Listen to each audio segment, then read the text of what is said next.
Hey guys, this is Higher Learning Gaming, episode 2, and I have a special guest here. His name is John Villapando, and he's a very close friend of mine, but the reason why I brought him here today is because I believe he has a very substantial impact in the video game community here in Texas. But I have John here explain further in detail about what he's done so far and what he's doing right now and what he is also going to do in the future.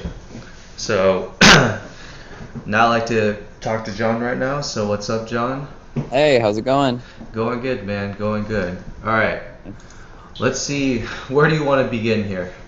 Well, why don't we, I don't know, you're the host, Andrew. No, I'm kidding. Why don't we start, I actually like the order that you took it in, Right. in the message you sent me. You Okay. viewers don't know, listeners don't know, but he sent me. He said, I know what's about to happen. All right. Let's talk about collisions then. Tell me how you got that started. Okay, so for those of you out there who are listening who don't know, Collisions is actually a tournament community that I started in DFW. Now I don't even know what it is, to be honest. It's kind of a work in progress in terms of what we do. The last thing that we did was a draft house event where we had a watch party at Alamo Draft House for the spring finals of League of Legends NALCS. That is a lot of words. The long and short of it is, wait, you asked how I got it started, right? Yeah. What I'm answering? I felt like I needed to introduce it first. So, No, that's good. what it is. So Collisions started by me in 2013. Okay. I had come from a dance management degree and a entertainment background. So that said, I'm also a very community-oriented person. So I kind of wanted to fuse the two. I had been playing League for probably about 3 or 4 years. Loved League, loved the friends I made on League. Wanted to make new friends in Dallas through League, but didn't know how to. So I was like, oh, I got it. I'm just gonna run a tournament. We're just gonna see what happens. Is there even a LAN center in Dallas? Like I was with some buddies at a boba cafe, and I was like, you know what? I'm just gonna do this. And we're like, let's find a LAN. And so we found Tom Radecki's LAN in Shadowland, who Tom is a very, very close friend now. And we're still He's working an awesome together. man. Yeah, he is awesome. His LAN has been around for like the last 10, 13 years, so he's crazy. Incredible. He knows what he's doing. But we, so I went over there, talked to Tom, and I was just like, hey, I want to run a tournament. And he's like, okay, because he didn't know me from anybody else. And so, and I was like, yeah, I'm gonna try to get together like 8 teams and just see how this thing goes and try to put something together. And he's like, okay, we'll see how that goes. And sure enough, like, went crazy and just tried to message people like crazy. And by went crazy, tried to message people like crazy. What I mean by that is, like, I stalked profiles online. Like, I really did. I mean, I know that sounds terrible, but one thing that you learn when you do business is it's like you do what you got to do. I absolutely understand that. Well, and one of them was that so people had these databases open full of summoner names that were like old tournaments, and they just left them up. Like I just found like all these UNT summoner names, all these SMU summoner names, all these like UTA, UTD summoner names, and I was like, sweet, I'm just gonna add all of these and message all of them. It's like it's all public information, like it's your own fault. So, and really like and one, it's like anybody in business will tell you like, hey, you really do, you have to do what you have to do. But anyways, message a bunch of people, managed to get 8 teams for that first tournament. All the tournaments just kept going and building from there. And in a lot of ways, actually, it really went and did what it set out to do, at least for me. I have a lot of friends now in DFW who play League and who I keep in touch with on just a personal level, like yourself, like Ashley Fan, like Justin Hampton, like I'm trying to think, but there's a good number of people who I've met because of Collisions, and like Tom and his fiance now. It's like I've made some really, really great friends and some really great connections because of that. And so, yeah. Okay. Uh, does that answer? yeah, yeah. I think that answered my Roundabout. question. How it started. Yeah, very But roundabout. okay, I got two questions for you off of that Yeah. then. The first one is, would you consider, because it seems like you only did League of Legends tournaments, so would you Yes. consider doing other like MOBA games or other video game tournaments such as Heroes of the Storm? 100% yes, and Okay. here's why. So for me, it's not really about League. Like League is a great game. I will praise League to no end, and probably hail it and trash talk Dota, Heroes of the Storm all day. Even though I haven't even played Heroes, but I've heard from other people. But my deal is esports and video games at large, right? So I'm really just very taken by what esports has done for us as a generation. I didn't play sports growing up, and esports has really introduced me to what sports have to offer in a really cool way, which is community, a sense of competition, the recreational aspect of it, of course, and really kind of the people you get to know as you play the game and stuff like that. So whether it's League or Dota or hell, fighting games or Super Smash Brothers, like I'm all about it so long as it's something that brings people together and makes people have these tight real life friendships that are actually substantial. I think we live in a world right now where everybody's so digital and Yeah. nobody has this real connection, and and I think in some ways video games are actually ironic in that people are like, oh, they just get lost in this world of video games. Well, no, like the thing is we actually build relationships there, and which is kind of crazy and ironic about it. So, Yeah. so yes, all that to say, I really don't care. I'll do any game. I'll do any esport oriented type of game so long as it brings people together. That said, I have very strong feelings on Heroes of the Storm, but that's another. It's all good. And also, can we be looking forward to future tournaments in Collision? That is a good question. So, right now, I'm at like the weirdest point in. So, for this goes for anybody who's looking to start like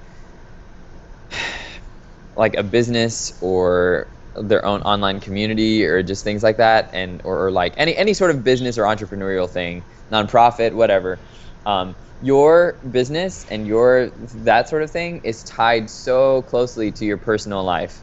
Like it will act as an expression of your personal life. I cannot stress, like that's why I'm passionate about business and I love it and I think of it as an art form.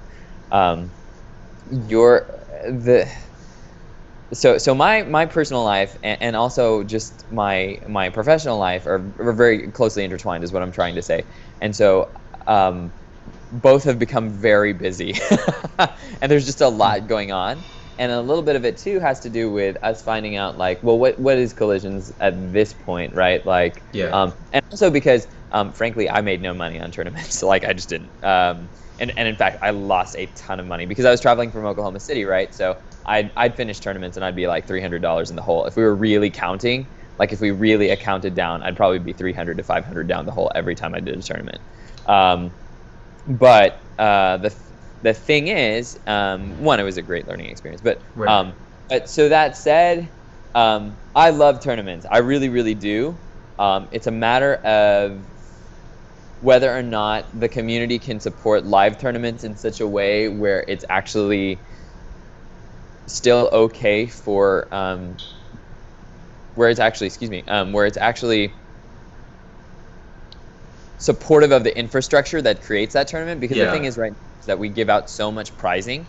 Like Yeah. so much prizing goes back to the players, which is fine. Like I have no beef with that. But at the end of the day, what that really means is that no money returns to the infrastructure. And even Snoopy has said this. The problem that we have is so much money is Snoopy from Evil Geniuses way back in the day. He was a jungler. I know. But yeah, and so he like he talks about like, hey, you toss out so much money, and I'd like to see that return to the infrastructure so that we can actually build this thing. The thing is, like, I can keep giving $600 out to players, you know what I mean, per tournament.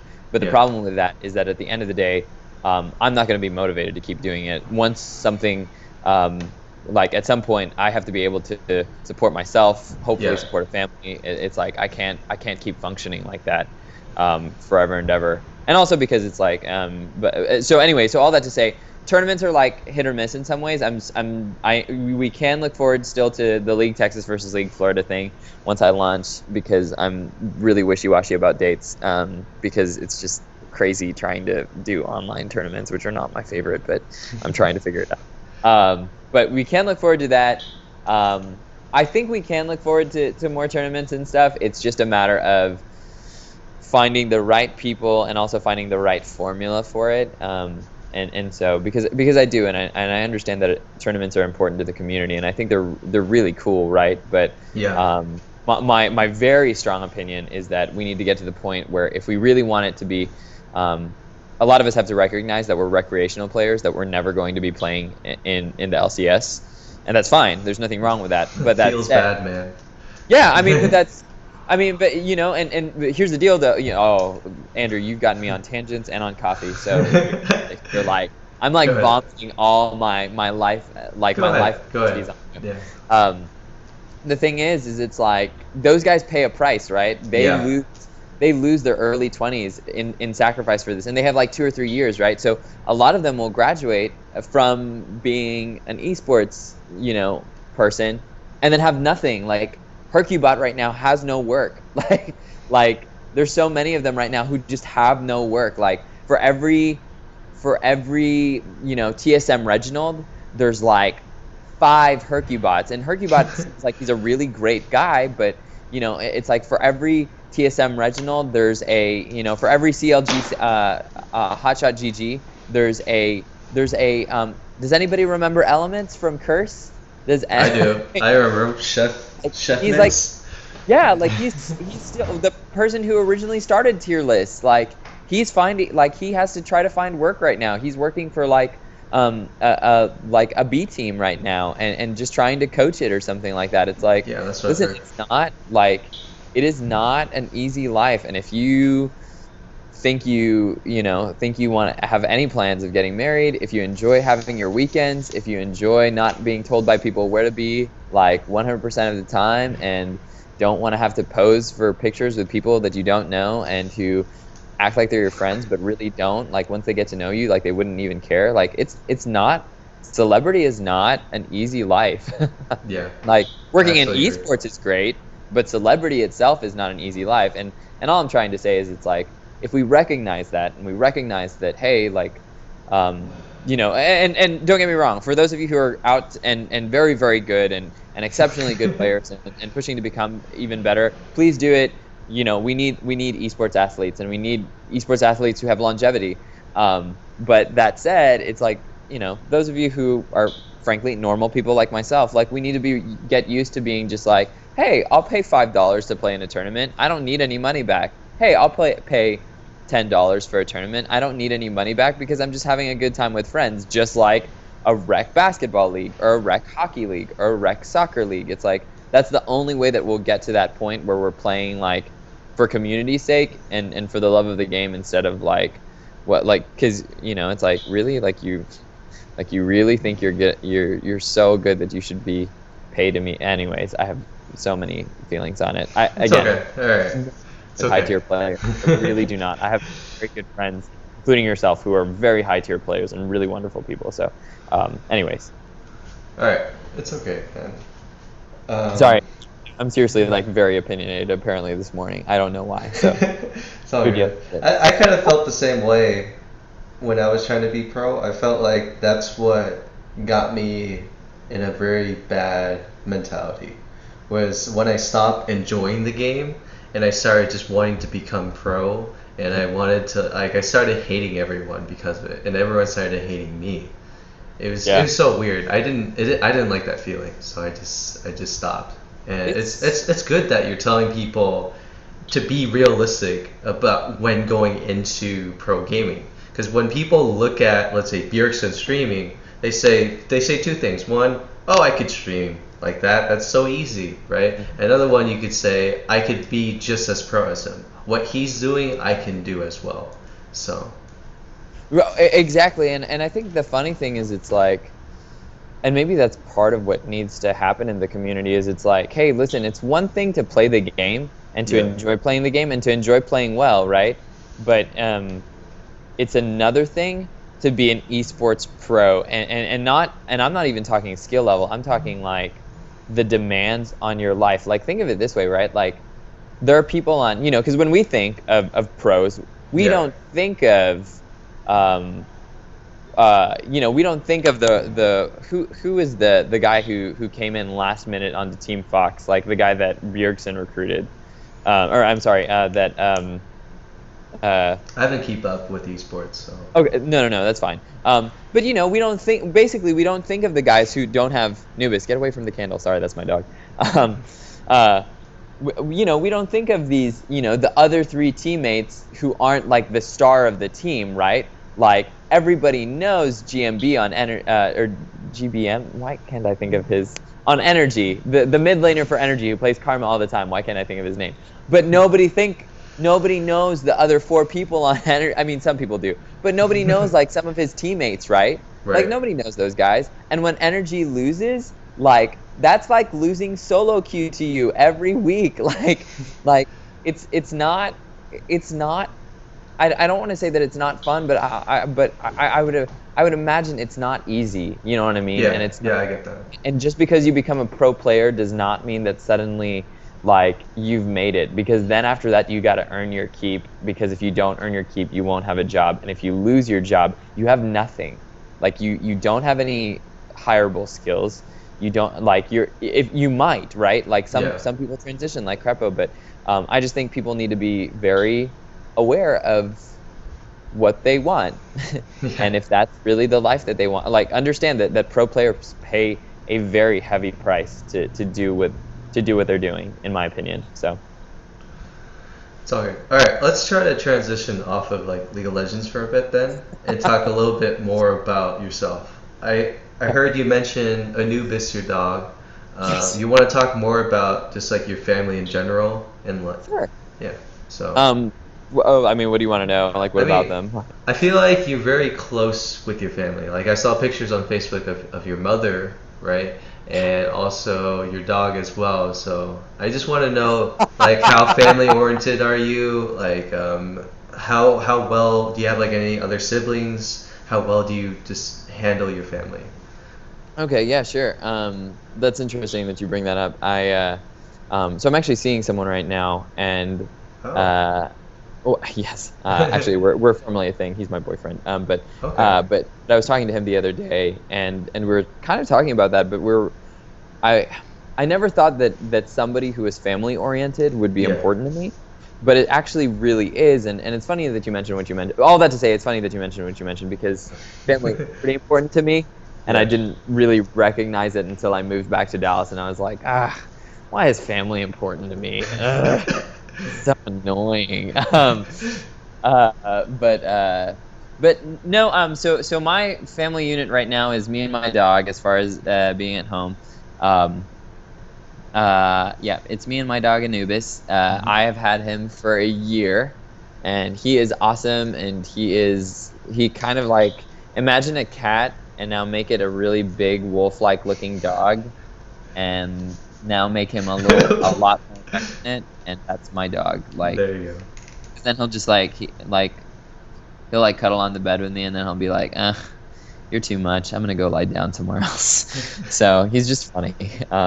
He'll like give you lots of attention, and then he'll just be like, ugh, I'm over you. Which is actually great for me. I actually like him being pretty independent.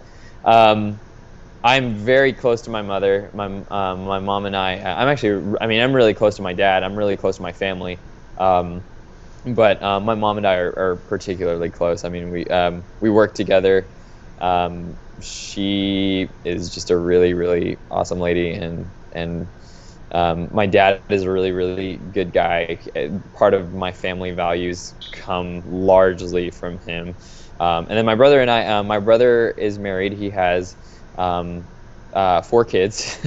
So I have 3 nephews and 1 niece through him. And then I also have a sister who lives in Las Vegas, who has 3 kids. So I have 3 nephews through her. So, and then I've got a very large extended family that lives here in Dallas too, of cousins, and who have all lived with me at some point growing up. and all of them are like brothers and sisters to me. So that's they're very important to me for Yeah. a lot of reasons. I guess family is pretty important to me. All that to say, it's like, dang it, why is family important to me? But yes, it kind Are of is. you Filipino, right? I am. Okay. Yeah. All right. Are you full Filipino or are you I am. mixed? Okay. No, I am.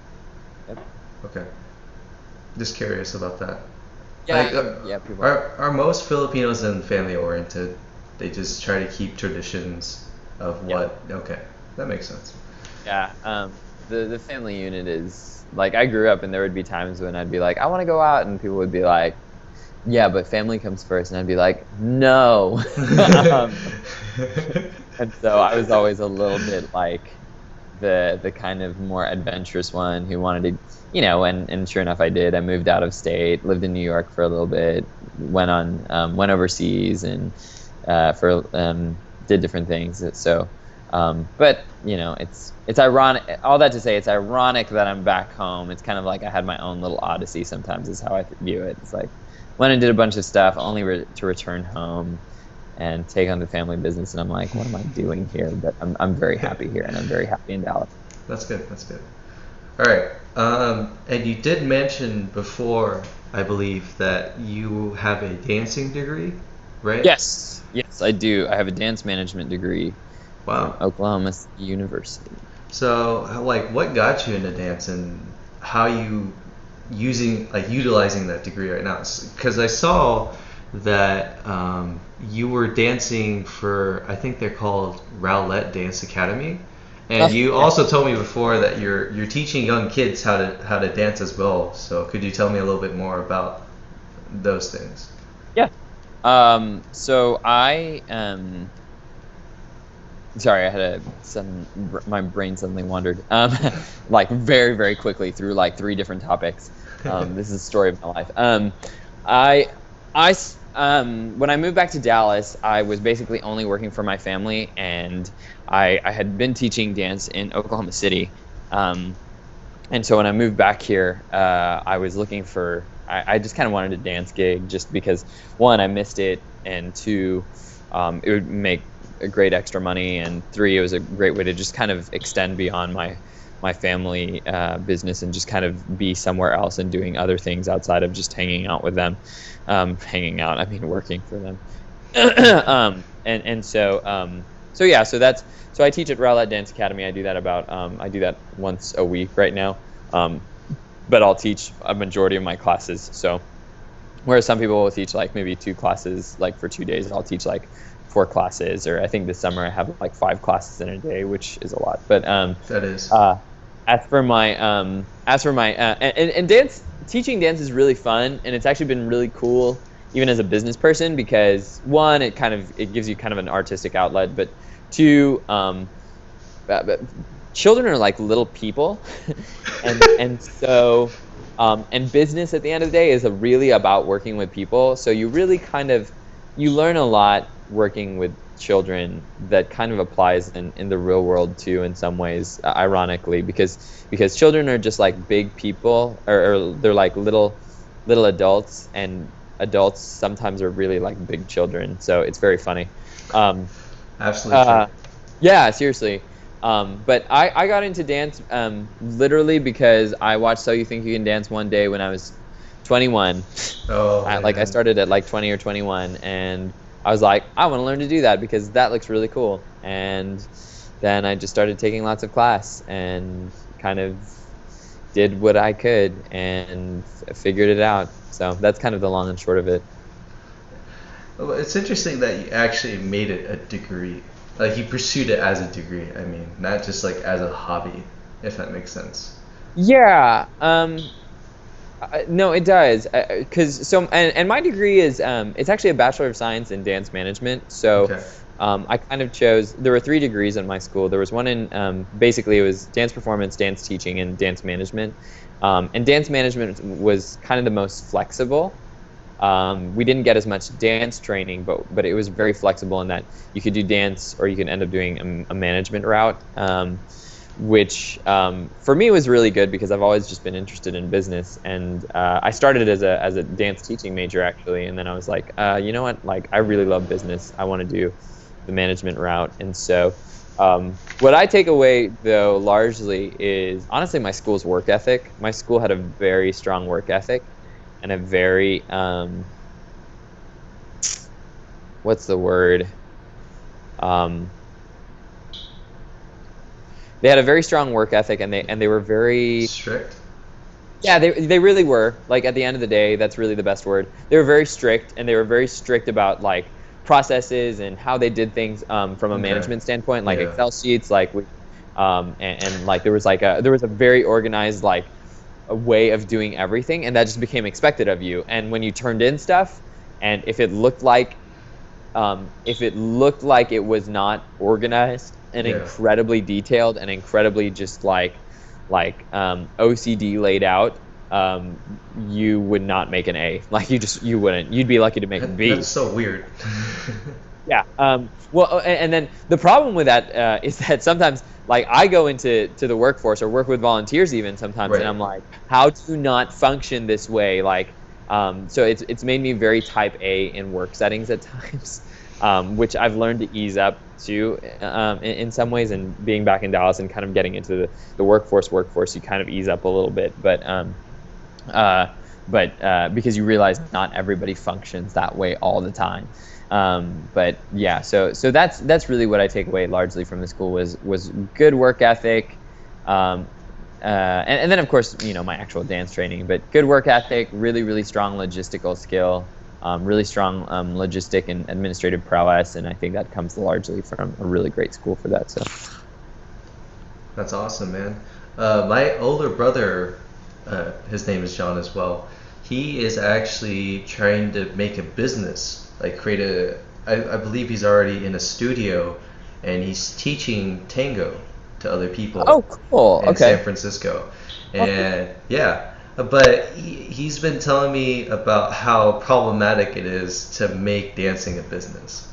Like I think he's just really scared and afraid of just teaching others because he doesn't have the credibility to teach tango, if that makes sense. Um, Because like most of the other people that do tango are just all the like I would say older gentlemen or ladies that been doing it for over 10 years, and they went to dancing competitions and they probably won like one or two of them, and now they just want to settle down and teach others how to do tango. But the way my brother approached it was he wanted to do like his name is Rockstar Tango, and he wanted to give like a modern version of tango. So I oh, think okay. what he's doing is very controversial, Yes. but he just I don't know. I feel like my brother is very controversial and like just looking at him, Yeah. but it's just crazy because he's doing something and he needs to have like absolute faith in himself to do it. Yeah, you can't. And I can say this for the dance world a little bit. You Yeah. can't qualify yourself with credentials too much. You just have to make sure that the market exists for it, right? Like, there are a ton, and by a ton, Andrew, I mean a ton of really unqualified dance teachers, like a ton. Uh, I'm trying to think of the best way to anonymously say this. You don't have to say I their know. names. Yeah, well, I was about to describe the situation, in which case Oh, okay, their name okay. would be very obvious. There's a studio I know of where basically this person makes a killing, like a killing on preschoolers, which is actually where a lot of the money from dance comes from dance studios.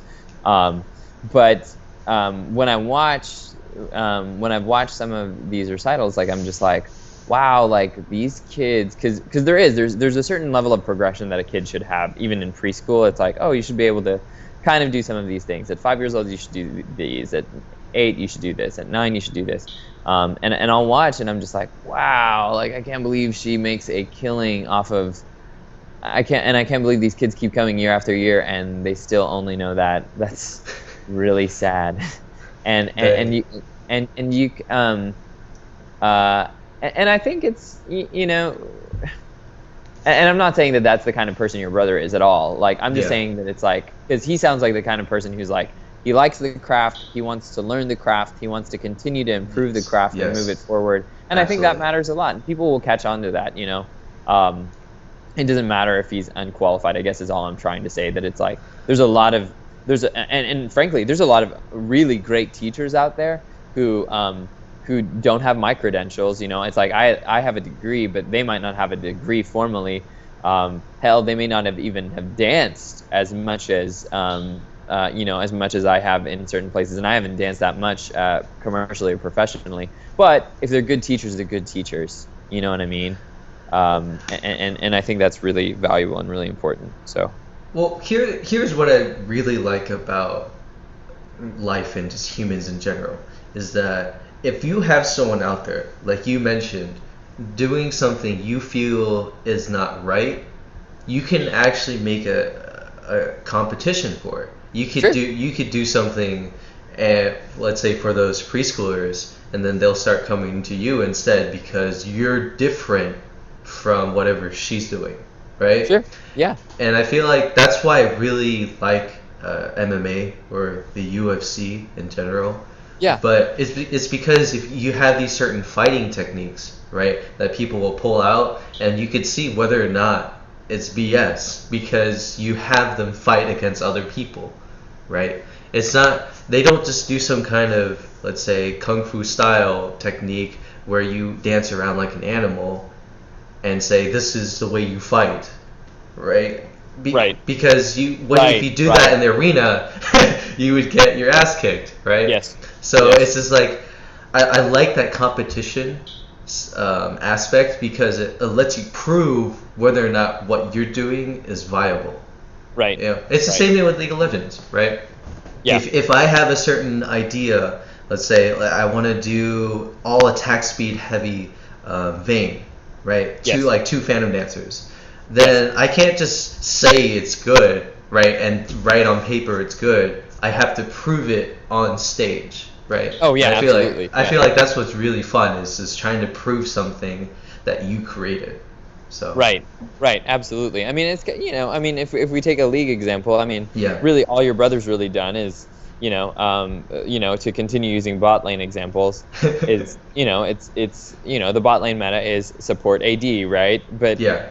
few people know why support AD was even the reason that even started at all. If you want to go into bot lane and you just want to do a kill lane, especially in solo queue, especially at some of the lower tiers, Yeah. it's like somebody's going to rag you for that. But it doesn't matter because you're going to stomp them. You know what I mean? If you're just going to go in and you're like, I don't know, something crazy like Blitzcrank Brand or something like that. Like, you can if you want and if you know how to do it right. Like, and if you kill them, they're just going to get really mad. And people can yell all day that it's like, that's not, quote, the meta. But if it proves that it works, then you're screwed. You know what I mean? Like, I remember TSM. They pulled, I don't know when they pulled it, but they pulled like a Xin Zhao Annie. Sure. Yeah. Do you remember that game? No. They lost that game, but it was pretty crazy. Yeah, it's like, I mean, I don't know. I think for sure there is a meta out there for just about everything, and there's a meta, and the meta is the meta for a reason, right? But the problem is a lot of people don't even know why the meta is the meta. Like, few people know when I ask them when they play League. Few people know why there's two bot, like instead of two top. Like, very few people know why that even started that way. Few people know why ADC goes bot and with the support. Like, it's just. But people will like rag on it all day, and people will be like, "No, this is how it's supposed to be," and it's like, do you know why that's how it's supposed to be? Could you tell us then? Well, so the reason is, from my understanding, because you're a higher tier player than I am, so, but from my understanding, because of the history of League, because I've played for so long, is that well, first of all, I mean, bot started as support and tank, like, isn't that? I think so, yeah. Like they did like a Garen. Okay, go ahead. Yeah. Oh no. Go ahead. Yeah. I was just gonna say they did something like Garen Targ or something like that. Yeah. Sure. God. Yeah. And then mid was actually ADC, and I mean, and so marksmen in general, right? Like there was a time, a legendary time, when marksmen were actually AD quote carries, where if you fed them, And if you helped them out, they would carry you into late game, and it wouldn't matter, and they would just destroy everything. And that was kind of in some ways, kind of the name of the game, right? Is this balancing act between trying to get your marksman there and also, pushing back with the rest of your team too. Okay. But the reason two went bottom was because Dragon was there, and Dragon was. I'm getting into like controversial waters here. Go ahead. Because Dragon was an important objective at the time, Yeah. and kind of had this kind of high point when it was very important because it was just worth a good chunk of global gold for everyone. So it was a simpler mechanic then. But it was an important mechanic that everybody was just like, okay, like so if you want to capture Dragon, well, you're gonna want more resources sent there in the form of people. So it's easier to do that if you've got two bot and instead of two top. I mean, there, and at the time, God, I can't even remember this time anymore. But yeah, there wasn't even Rift Herald then. As crazy as that is to think about, but yeah, so there wasn't a Rift Herald, so there was just nothing happened.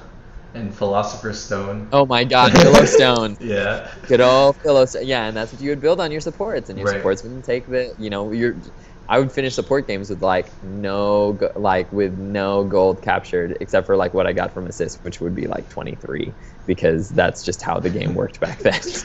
I remember that. Like you just go 0-0 23, and you'd be like, I'm just gonna build Magi on Soraka because I can. But yeah, so it was just and I guess all that to say, it's like the meta is great. The meta for anything in life is great, but you need to know why it's the meta, and you need to decide if that's what works for you. So. Right. Okay. Let's get away from League again, and let's try to transition to like you growing up in Texas, because you haven't been in Texas your whole life, right? I have. Oh, you have? Okay, I didn't know that. So, I was born in the Philippines, but I was raised here. Okay, so when did you move to Texas? Oh, like when I was like 1.5. Oh, okay. So yeah, you've been here your whole life. What do you like most about Texas then? It took me a lot to find anything to like about Texas, to be honest. Growing up, especially growing up as a more artistic kid and that sort of thing, Texas is not or was not very kind to you. Texas was and still is largely like a very sports heavy and has a lot of just interesting stigmas. But that said, one of the like I said, so I came back home and after spending time in New York and after spending some time in other places, and there's a couple of things that after spending some time in New York, I've spent a month in Japan. I've spent I lived in Oklahoma City for a while. There's a couple of different things I really love about Texas. One, Texas is, and I could be wrong because maybe I haven't lived. That's okay. It's your opinion. So yeah. I won't judge you too hard. Yeah, I guess I want to. Yeah, I know. I guess I just want to like qualify it, right? I like Texas because I feel like it's very friendly to business owners. Yes, that's absolutely true. It's very friendly to you coming here with however much you got and starting your own business, and the people here that's just kind of Texas culture. Like it's like we are kind of the South and we are kind of the West, but we're just Texas, and the way Texas rolls is it's like you come here, you bootstrap yourself, you figure out your life, and you work hard and you get it. Not like that, but like you work hard to build the life that you want for yourself. In some ways, Texas has a very clear picture of what I think it expects from its residents, which is like a family of 4 in a house and that sort of thing. But I do think that there's I've always pictured Texas as a place that was like very welcome to people building businesses here, I guess is all I'm trying to say. And that's kind of the culture here, is that you build businesses here and you learn how to be a business owner here. Okay. It's a good place to do that, I guess, is all I'm trying to say. And what places have you been around in Texas? I know we went to the National Video Game Museum in Frisco with Mm. Ashley, and I saw that you were having a great time there, Oh my gosh, I know. trying to check out all the different consoles, and so like what other places, or you could talk about the National Video Game Museum, have you gone that Um, you really enjoyed? um, I'll talk about just other places on top of it. Although Yeah, everyone for who's sure. listening to this should definitely go to the National Video Game Museum. Um, It's a great place. I Yeah, it's really really cool. I was actually very impressed. Uh, I am so the only I've been to Austin. I've spent some time in Austin. Been lots of different places in Dallas, or lots of different boroughs in Dallas. Really love being in Dallas. Um, went to San Antonio, and have spent some time in San Antonio. I've been to other places, but more as you know, I've been to like South Padre and Galveston and Houston, but more when I was younger. So they're not as fresh memories in my mind, and I didn't have kind of the critical eye I have now. Been to El Paso, so I've been to a lot of the major cities of Texas. Okay. Uh, yeah, and I don't know. I just feel like anywhere you go in Texas, there is kind of just this sort of Wild West sort of like, yeah, everyone is kind of like, yeah, we do it big in Texas and that sort of thing. But more so than that, it's like I feel like Texas is a good place to be like, hey, I'm gonna do it my way. Like you Yeah. guys have your way of doing things. And don't get me wrong, I think there's very much a follower culture in Dallas and Austin. Like I think there's kind of this weird pretentious sort of like, this is how you're supposed to do things. But I think Texas is also very welcome to you being like, you know what, I'm gonna do it my way, and you're just all gonna deal with it. I mean, we're a Lone Star state for a reason. Yeah, yeah. There's kind of a thing about that, right? It's like, you know what? You don't like me, you don't like this thing, but my land, my property, I'm gonna do what I want. My house. You know what I mean? Yeah, Like my yeah. land, my house, my business. And I used to have a really big problem with that. And I still do in some ways because I think it can isolate people. But that said, it's like I think there's something kind of cool to it too, where it's like, hey, you build your kingdom, you build your own tiny little kingdom, and that's what we're about here in Texas, and I think that's cool. So. All right. Let's go further into, I would say, conventions and tournaments. Okay. Because when you were doing collisions, right, I was kind of curious about whether, well, you got your inspiration in a boba cafe, but I was wondering, did you go to any other convention or tournaments to scout out and see how they were presenting tournaments, like how they were handling, how they were doing it, and all that good stuff? Now that you mention it, I think there was another tournament I had watched. There's definitely one, but there may have been even two. I think the year I started collisions, God, was it that year or the year before? No, it was that year. After I had already run collisions or was about to. Oh shoot, when did I go to? Go I where? went to I went to Oklahoma Yeah. I saw a tournament there, which was actually really really well run. If any of you want to go to a good tournament, the Oklahoma boys actually do it pretty well. And it's at Tokyo and Tulsa, and they do a pretty good League of Legends tournament. Um, they really do a fine job because they have like a bunch of computers donated or something like that. It really works out very well for them. Um,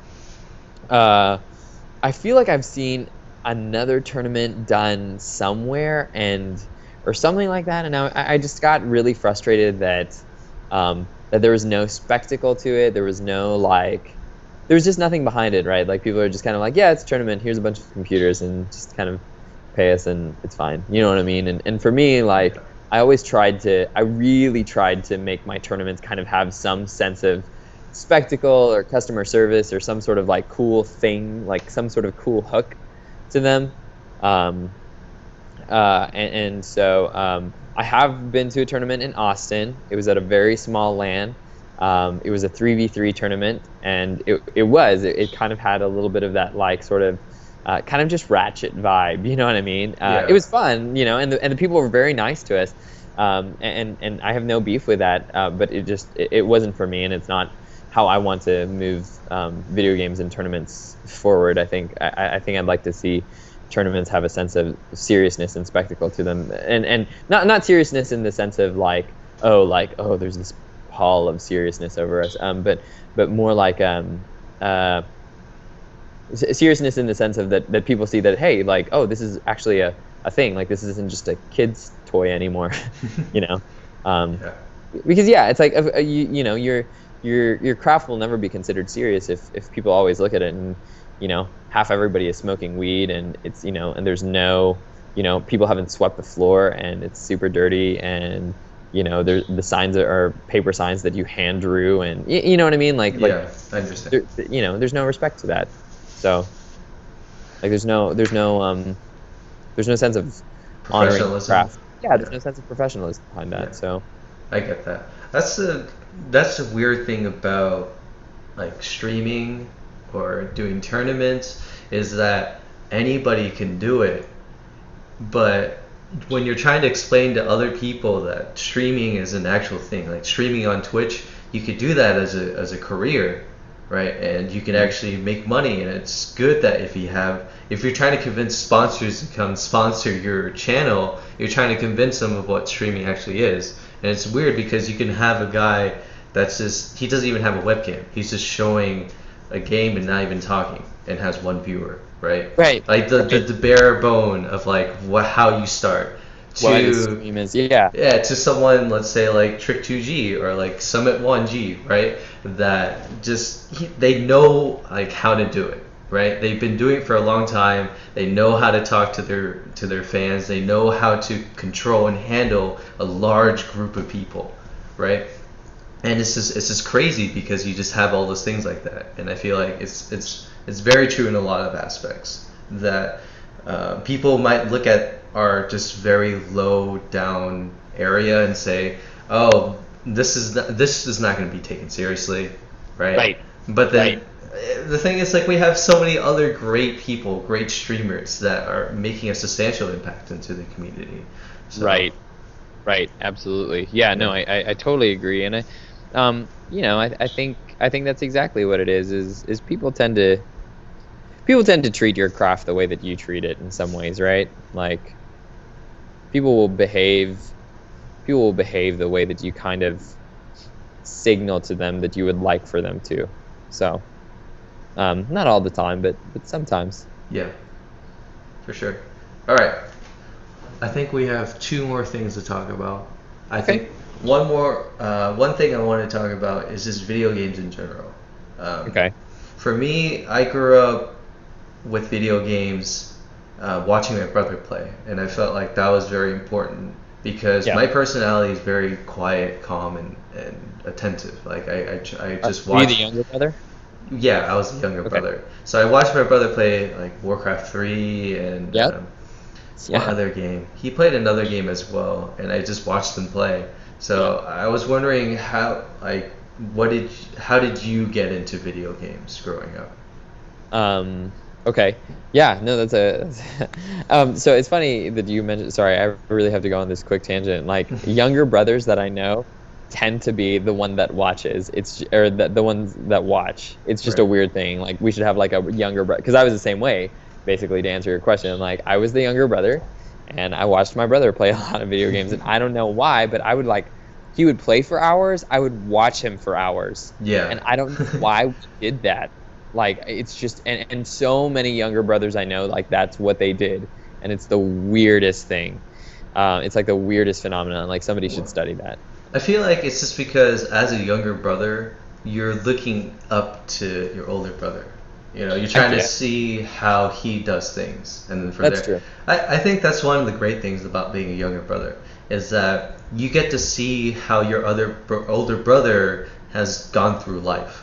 Yeah, For me, my older brother is 4 years apart, so it's really interesting. I get to see how he went through high school, and then yeah, I got to start high school. You yeah. know, so I don't know how many years apart you and your older brother are. 5 years. 5 years. 5 years. Yeah, so it's Okay, about that's the same. yeah, it's about the same. So Yeah, that's really true. I guess that's fair. Because even if I don't, I'm certain there are things that my brother has done that yeah. I've specifically been like, yep, not doing it that way. like Yeah. it's just a weird dynamic, but that's interesting. But to answer your original question about how I got into video games, Yeah, so my brother used to play video games growing up. I would watch him, and then eventually I started kind of exploring my own interests. So my brother and I had a lot of very similar interests. We would go borrow RPGs all the time from like, local Blockbuster or like a local Premiere Video or something like that. But then also, um, after a certain time, I started to be kind of my own person in terms of video games, and I would rent certain games that I liked. So I liked, and still do, like I'm attracted to very colorful games. Like I really liked Mega Man, like all the Mega Mans, and he was not really into those. Final Fantasy IV was a very colorful game. Like it was very brightly colored, and I loved that game. And my brother played it, but he wasn't as much into it. So that was kind of like a Secret of Mana, some of the older Super Nintendo RPGs that I eventually like really got into, but he did not. He actually was, now that I think about it, was more into darker aesthetic games, like Shadowrun, and Final Fantasy VI is one of his favorites because of it's kind of a darker world, but it has a darker palette. So yeah, but that's we grew up and it was just a pastime for us. Like that's really what we did. We would spend summers and weekends playing video games. That was really like a very bonding experience for us. And then my cousins came too, and we played video games like all the time. I remember we would play like Final Fantasy Tactics, and we would just trade off remote control or the remote, and everybody would play like their own character as we kind of played Final Fantasy Tactics together. Or we'd have like summers where all we did was play Marvel vs. Capcom all day. So you know what I mean? It's Yeah. Just, Yeah, my brother and I played Super Smash Bros. A lot, so I get yeah. that. Yeah, exactly. So in some ways, video games are they're largely a part of my family. Like, I mean, I've, I probably I have like 18 cousins that are all here right now, including myself, 18 or 20, something like that. And among us, probably 15 of us, like 3/4 of us, have all been very like hardcore gamers or something like that, probably something like that. So like hardcore gamers, like some of us got really into Diablo 2. Some of us got really into MapleStory. It's like it was just a very gamer heavy family. So Okay. What was your favorite game of all time? my favorite game of all time is probably Final Fantasy IV. Still, uh, I also really like Final Fantasy Tactics, and I also like this really obscure game called Odin Sphere. So, yeah. Okay. How did you start with League of Legends then? Oh, okay. That's a funny story. So when I was in college, my roommate, his name is Stephen Rakes. He got into League because a buddy of his told him about League, and I was always like, I'm not gonna play League. One of my cousins. That's how I felt too. Yeah, you're just kind of like, I don't want to play a new game. Like I'm sure that's like trash anyway. So I'm just, little did I realize. And so he started playing it. I don't know, like what. I think he was just like, hey, just download it and just try the tutorial. And so I tried the tutorial, and then it kind of became a thing for me and him to play together. So we started doing like going bot lane together, and it was fun. Like we had a like it was a cool bonding experience for us. And then I just started learning more about the game, and I was like, man, this is a really interesting game. And for me, one of the most interesting things about games is finding like your character. Like that's always just a really cool thing for me is the process and then who you finally land on. I think people are so when people tell me who their mains are, it tells me a lot about them.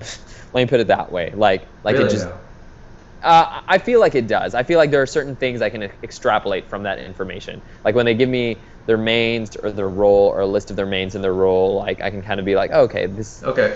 Decipher this then. Okay. I'm a support main, and my go-to support is Nami. So what does that say about me?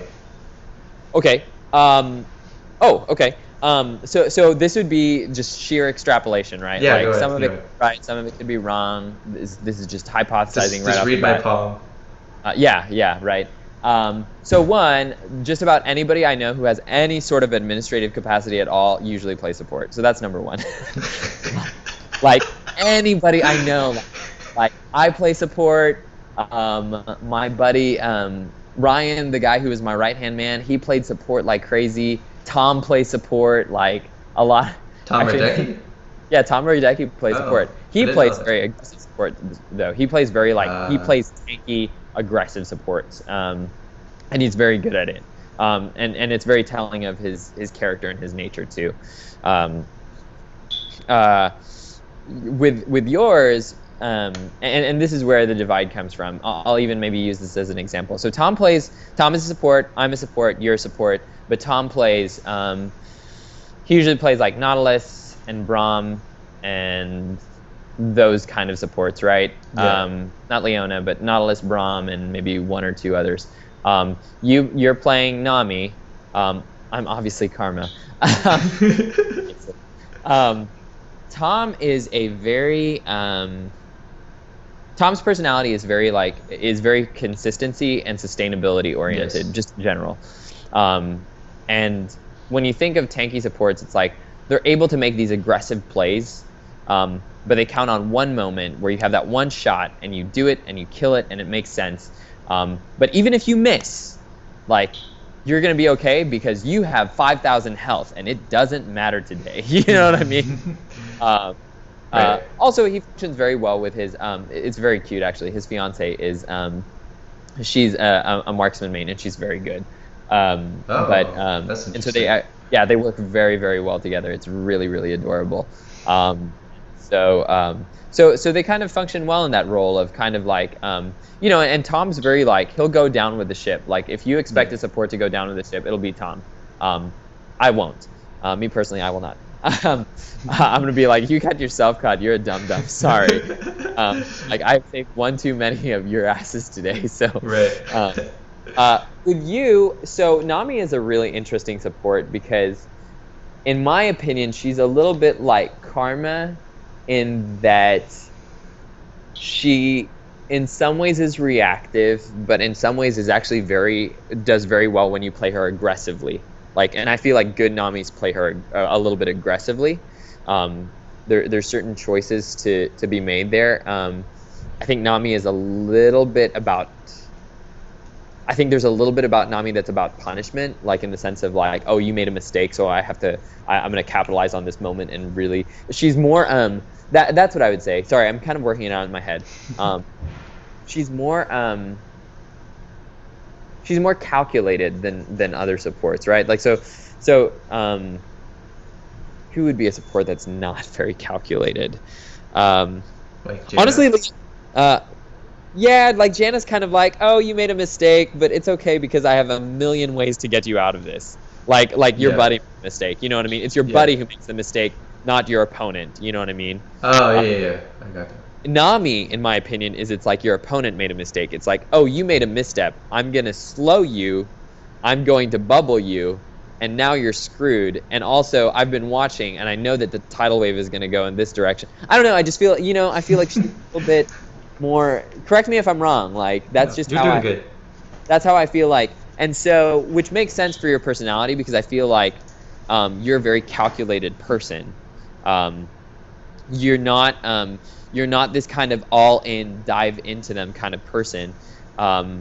I think you play a lot more like you strike me as very observant and very calculated, and so you look for the right opportunity before you kind of make your thing happen, knowing full and well what you can kind of do to capitalize on that. That said, you are a support, and frankly, a vulnerable support, which means that you kind of have a sense of needing to make sure that there's other people in action who are going to make sure that they follow up on what you do. Does that make sense? Yeah, it does. Whereas, so if we bring this home to me, so I play Karma. Karma is a very, she can be played a lot of different ways. I personally play her very aggressively, and that's a little bit of my personality too. Like if you play Karma in lane, if I'm Karma against you, like I intentionally have, people will like rag me for this. I have mana regen runes on. I haven't played with the most recent changes to mana regen, so don't kill me yet. So I have mana. For the longest time I had mana regen runes on just so that I could poke the hell out of you. just so that I could abuse Q all day, just so that you never had an upper hand on me, which is actually a little bit of my personality. It's really bad. I'm a little bit vindictive. But what I love about Karma is she's capable of protecting people and keeping them safe, and kind of making these, especially old school Karma. God, she was amazing. I miss old school Karma. That's actually why I started playing her. But she's capable of making these really cool protective plays, but she's also capable of taking care of herself, and that's something that really matters to me. Is it's like I love playing with people, like in real life. I love doing things with people in real life. I have to be personally, individually competent. I sacrifice a lot of utility in exchange for that, right? Like Nami's got more utility. Nautilus has more utility. Nami has more utility. But in exchange, I get a little bit of like independence and leeway and kind of an ability to kind of keep myself to kind of look out for myself, frankly. And it's just there's a certain degree that I don't think either is bad. It's just a matter of what you're working with. And so that's what I also like. I like Karma because she's not like Nami, right? Like there's not a whole lot of setup. There is if you like Mantra Shield or something like that, but she can make plays happen, but a lot of it depends on your aggression. But you're always mobile and you're always independent and you're always smooth because of the shield buff. You know what I mean? Like that's what I really loved about Karma. Like you're never slow. Like you are like because you'll either slow them and move faster than them, or you'll E and you're faster than them. You know what I mean? Yes. And so it just keeps you really, really flexible and really, really mobile. And that's really important for me just as a human being in general. And I love the fact that it's like Karma can be played support. She could be played mid easily. You know, and that's also Bjergsen, like pentakill Bjergsen. Yeah, exactly. My one of my only pentakills, other than like with MF, which is weird, is with Karma. Like she's the only other character I've gotten a pentakill with. And it's like that's important to me. Like I want to know that I'm like individually competent on my own to a degree, right? You know, it's like obviously I didn't get that penta on my own, but you want to know that for me, like I want to know that I'm kind of capable of taking care of myself. But yeah, so does that answer your question? Like yeah, it does. 3 people who all play support. It's very interesting. I didn't know Tom Radecki was playing support. And so it's just like it's interesting that all 3 of us play support, and all 3 of us have administrative roles, kind of. And yeah, so go ahead. Oh, and that we all have like 3 different like mentalities of support as well. Yeah. So yeah, it's like the weirdest thing. Caitlin Teniente, one of the League Texas, the girls on League Texas who runs Nerdbird down in San Antonio.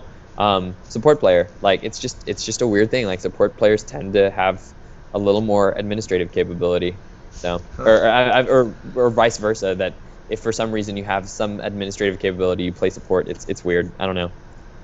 Well, I know this for a fact that playing support, you're less worried about the micro mechanics of CSing. Yeah. You still have to worry about what your AD carry is doing, what 2 other people are doing, but generally you're the one that can have an eye on the minimap, right? Right. So like they're the ones that it makes the most sense to do shot calling. You know, it's like the jungler and the support go hand in hand with that. But that topic could go super deep, so we're not gonna get too deep into that. That's okay. But further into League of Legends, I was curious on 2 things. Your favorite champion in terms of lore and aesthetics, and your favorite champion just to play. I guess Karma would be the one you play, but you could have different opinions. So okay. I'll answer that twice over because I think anybody who knows me knows I play Karma like crazy and that I love Karma. And that it's almost unfair to ask that question because it's like the answer is obviously Karma. Right. So I'll answer kind of twice over. Okay. Karma because Karma's lore is actually really cool because she was like this sort of like champion of peace, but then she was like, okay, this isn't working, and I have to find a middle ground of like peace and protection and keeping people safe, but aggressively. And I really resonate with that a lot in terms of her lore. Um, so I really appreciate her for that. And yeah, so Karma's my favorite because of everything I just said earlier. Um, the other, there are a lot of champions though who I like love in theory. Like I look at them and I'm like, I love this champion, but I'll never play this champion because I do not have the capacity to play this champion. I love Jace, but that's kind of a weird, different thing. Um, who would I say is a champion that I really like in terms of lore or aesthetic? Who do you like? Man, I really like Sona. Really? Yeah, I really like Sona. Just To for play or like in terms of lore and aesthetic? lore and aesthetics. Okay. Okay, why? Because she comes from. I think she was like a. She didn't have like an actual parent, like her biological parents. She was raised with other people, and she was Right. very silent, like she was a mute. So the way she expressed herself was through her. I don't know what instrument that's called. It's not called a harp or like a Oh yeah, lyre. she has weird. What? There's a weird name for it. Yeah, but she expresses herself through that instrument, and I felt like that was pretty interesting. And I just really liked Sona because of that. Like she was a support because she was expressing herself through different like revenue. Like she wasn't expressing herself in terms of words, but she was expressing herself in terms of music. And I feel like that's what I really like about music is that we all have this connection to music for some reason, and it just speaks to us. I don't know why it speaks to us, but Yeah. it's just really interesting that it does. So I Yeah. felt like Yeah. Sona was a very interesting support because of that. I felt like there's a lot of supports out there that I feel like weren't meant to be supports. Like they weren't trying to make it a support, but it ended up Yes. being a support. And I Right. felt like Sona was meant to be a support.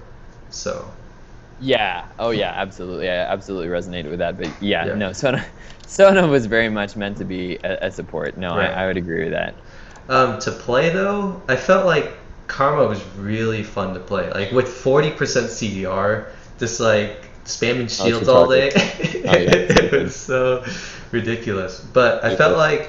I felt like Nami was the most difficult, but the most rewarding. I Like can see that. yeah, Go ahead. Go ahead. if you landed like two like if you landed your bubble on two champions, I felt like that was like very difficult to pull off if you're playing against like really like high tier players. But if you pulled it off, it was like amazing. And like even in like professional scenes, she was shown for a bit. I think maybe like 3 games max. I'm not too Karma? sure. No, Nami. No. Sorry. Yeah. Yeah. Sorry, I lost. So, I mean, it's weird because you gotta like utilize each of her tools to build off of each other. Like you slow them down, and then you throw your Yes. bubble, and then you throw your tidal wave. It's just like you Right. try to transition into something. So, Right. but she, Right, exactly. That's yeah, exactly what it is. And that's why I think it fits with your personality because there's yeah, all these like really nuanced details right, that are important to keep in mind. Like the fact that, if you W someone, they get sped up. If you know what I yeah, mean? Like it's right, all right, these weird little things. right. So I really like that about her. So have you figured out your favorite champion in lore? I think so. So Okay, so this is more like runner up, right? Because Karma is absolutely first. right. Um, I think I think maybe favorite lore and actually probably um oh, favorite aesthetic I would probably give to Bard, honestly. It's just like there's something really charming about Oh, I that, get it. I get what you did like there. yeah, like that whole like weird Miyazaki thing going on, you know Right. what I mean? Like it's really pretty and it's anytime me and my buddies play Bard, I'm always trolling because God knows I don't know how to play that champion. It's just like it's confusing. Like it's Just just to watch like, Afro move, man. oh my He God. does it super well. I think he's one of those champions though that it's like you have to you have to know, you have to have the right eye. You know what I mean? Like, Yeah. kind of like Oriana. It's like, yeah, you can kind of learn how to play this champion, but if you don't have the right eye, you're never gonna really like this champion will never really suit you. That's how I feel when people play Karma. Like sometimes people play Karma and I'm like, yeah, you're like you'll get it, but you're never gonna really get it or see it the way that some people will because it's just not you see and view the world in a very different way that's more appropriate for another champ. Does that make sense? Like I feel Yeah. like different champs have a certain way you have to view the world. Like I can't play assassins because I just don't look for that opportunity. Like those opportunities do not make sense to me. Um, uh, so yeah. Um, lore. You know what? You know whose lore I kind of like. And I Who? won't necessarily say it's my favorite, but I'll just say it. Is Poppy. I actually really like Poppy's lore. Um, she's got a really cool lore in that she's just kind of like I'm looking for the right person for this thing, but I can't find them. But we're gonna find it, and it's gonna make sense.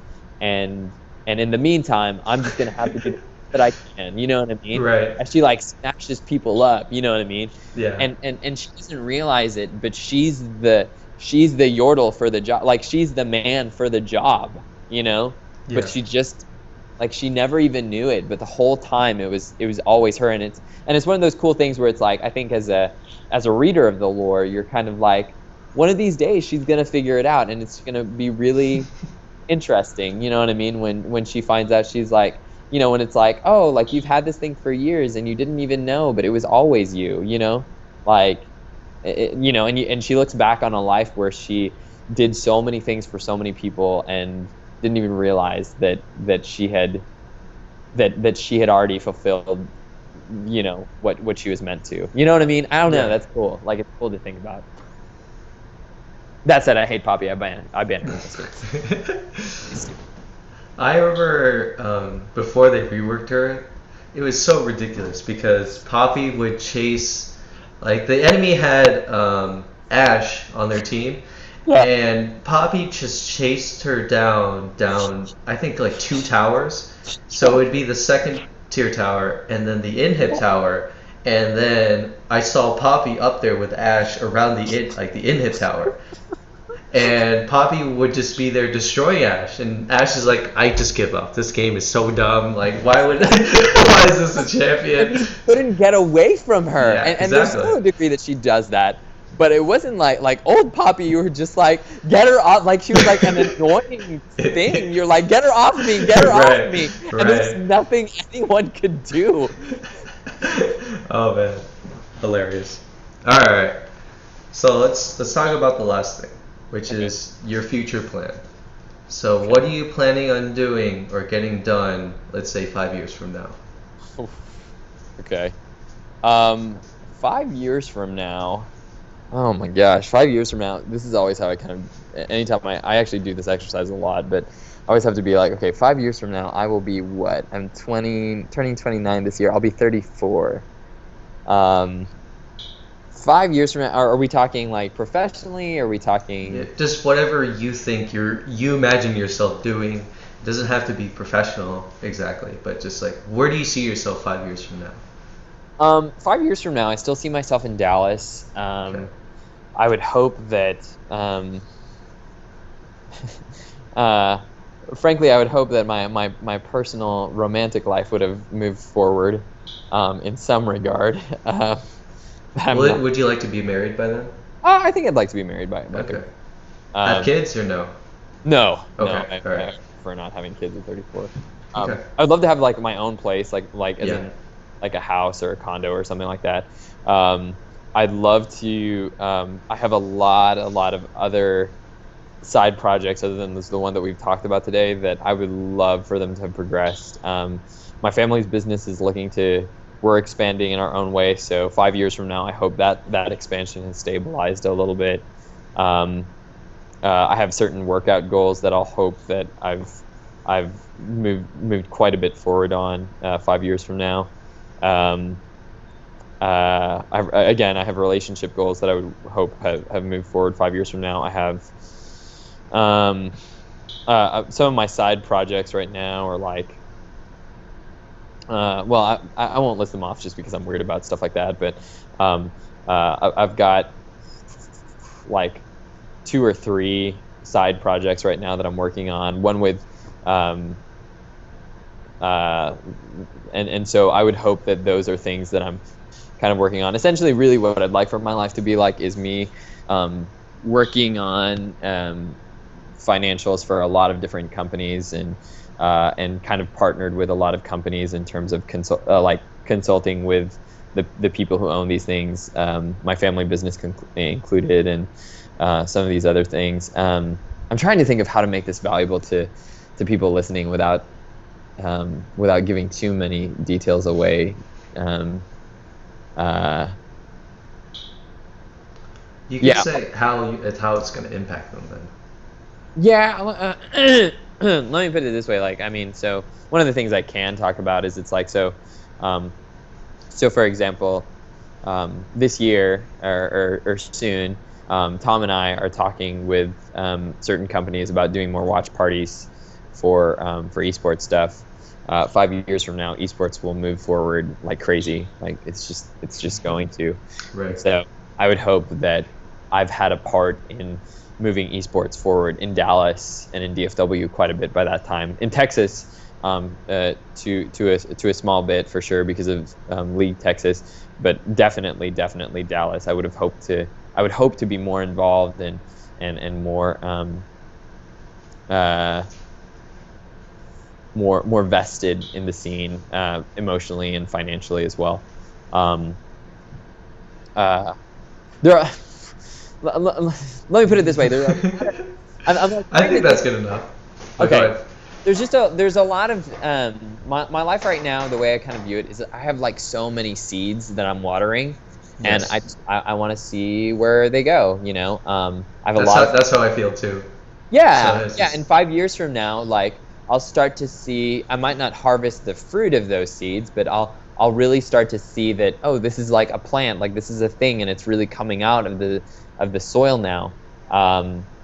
And so I'm hoping that I start to see that, if not a little bit more than that, from all of these things. Like I'm involved with some friends who are indie game dev. I'm involved with some friends um, who are in animation. I'm involved with some friends who are in video game art. There's just a lot of things, and all of us have talked a lot, and we've talked about where Dallas is going in terms of video games and esports and animation. We all want to kind of see it move forward in a certain light, and so I'm definitely invested in what Dallas's esports future and esports and video game future is, and I'm also invested in what Dallas becomes on a physical level because my family's business is a physical thing, and a couple of my side projects are actual physical side projects that would have to be built here in Dallas. So I'm excited to see what 5 years will be for me. So awesome. All right. So here's two spontaneous, unexpected okay, questions. okay, You ready for okay, these? yeah, And then we'll be done. Okay. okay. No, it's fine. Ready? Enjoyed it. All Yeah. right. So Okay. earlier you talked about how you were close to your mother. Yes. What is one thing you learned from her that you still remember to this day? There are like so many. There are so many funny things. Um, this is gonna sound terrible, but this is like one of the best Can't things wait.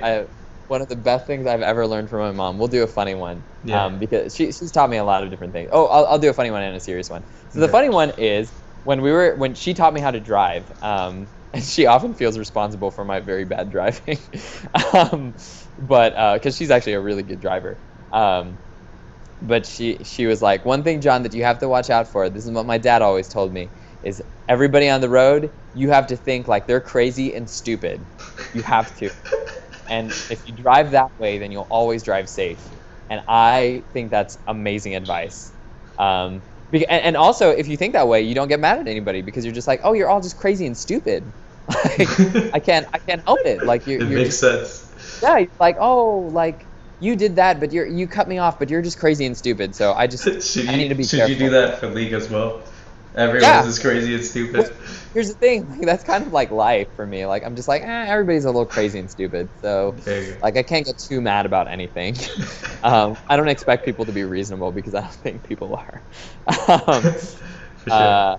So the not so funny but actually serious advice that she's always told me was like, um, and I'm just now really starting to get better at this. But she was like, if you walk into a room, like, don't expect, don't try to get people to like you. You need to walk in knowing that you are who you are, and if they don't like you, well, that's tough. Like, they're missing out. They're the ones missing out, and she has always been very big on that because I was very self-conscious growing up and very like, I don't know if they'll like me and I don't know if they'll do this. And she was always like, you don't need to worry about that. Like, you need to just go in there, do what you're going to do. And if they don't like you, well, then that's their own problem. They're the ones missing out. So, Very, um, very, very true. Um, so one last thing. Have you ever cosplayed before? oh And my God. Go if you ahead. have, what have you cosplayed as? Or if you haven't, what would you like to cosplay as? Oh my God. Okay. I have never cosplayed. I've always Ooh. wanted to, Okay. but I have never cosplayed. All right. What would you like to cosplay as then?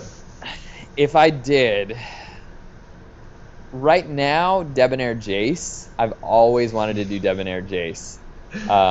And part of that is because I just love Jace, like, across the board. Like, I just think Jace is awesome. Huge man crush on Jace. But also, Isn't that your IGN?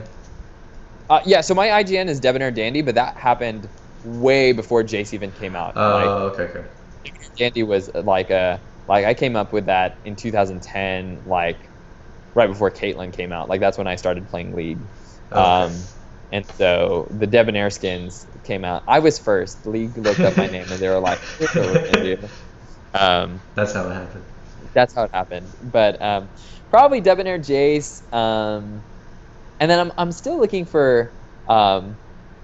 Actually, you would understand this. Like, I really want to, like, once I meet more of my fitness goals, like, I really want to do like a sexy cosplay. Yeah, Like, just I one get year, that. I want to do like some crazy sexy cosplay.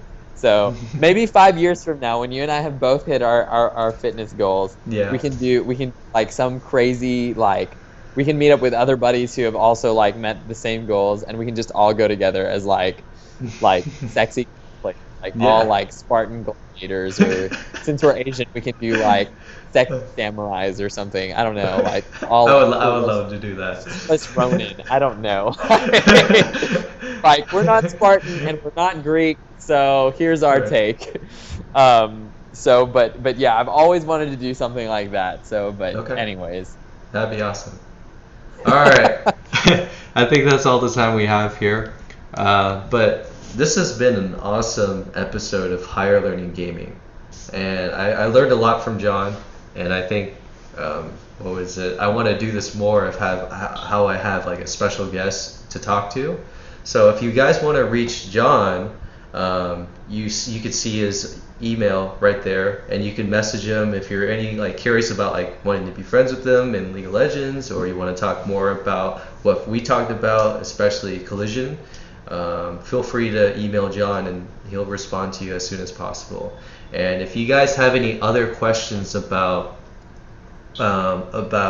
other guests that you're curious about wanting to learn about, you could go ahead and message me or leave a comment down below on the YouTube video. You can also talk to me on Twitch. I stream almost every day. I'm going to start streaming Heroes of the Storm now. I know you don't like that, John, but Stupid. but I feel like it's the game right for me. But anyways, so if you guys like have any people that you would say would love to be a part of Higher Learning Gaming and be interviewed kind of like in this podcast environment, feel free to still leave a comment below and just let me know who that person is, and I'll be more than happy to talk to anyone and everyone pertaining to video games. So we're just all here to learn, to grow and become better people. So all right, this is all for now, but thank you guys for listening, and hope you guys have a great day.